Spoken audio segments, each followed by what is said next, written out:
চলো খেয়ে নি, ছাদে যাবো এখন। বাবাই, সব লাইট টাইট অফ করে দিয়েছিস তো? ঠিক আছে, আমি ছাদে যাচ্ছি কিন্তু ভাত নিয়ে। দিয়ে আর ভালো লাগছে না। এই যে জলের ব্যারেলটা নিয়ে আসিস নি বাবা, একটু জলের ড্রামটা দিয়ে যা বাবা, অনেক দিন পরে। বাবা দাও,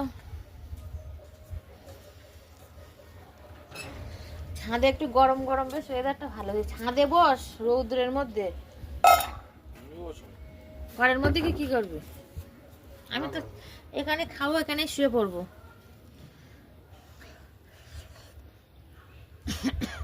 হুম।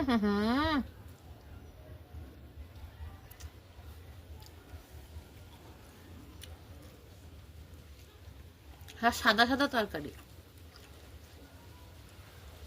বিট ভাজা আর সয়াবিন, ভাল না। ঠান্ডা ভাত তরকারি মোটে খাওয়া যাবে না, সব তো ইটের মতন হয়ে গেছে। নতুন আলু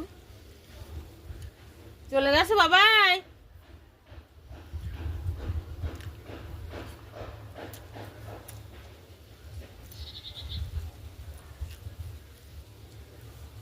আমার চোখে রোদ্দুর লাগছে।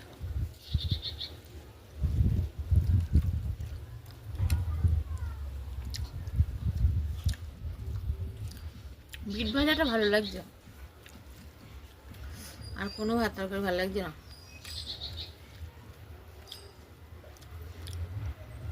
মানুষ মরে গেলে অনেক রকম নিয়ম, চোখে দেখলে নিয়ম মানতে হবে, কানে শুনলে নিয়ম মানতে হবে, না দেখলে নিয়ম কিছু নেই, সব ঠিক আছে।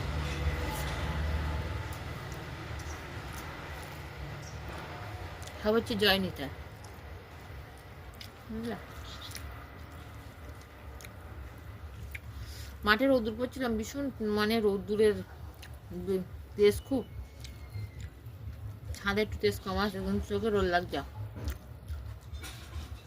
আগে আগে দেখো নতুন নতুন ছাদ তৈরি করেছে, প্রতিদিনই ছাদে ভাত খেতাম, এখন আর ছাদে ভাত খাওয়া হয় না, এখন আজকে আনলাম।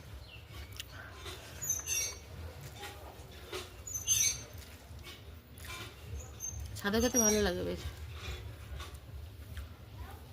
কি রান্না হচ্ছে দেখো, বিট ভাজা, সয়াবিনের তরকারি, আর কিছু না।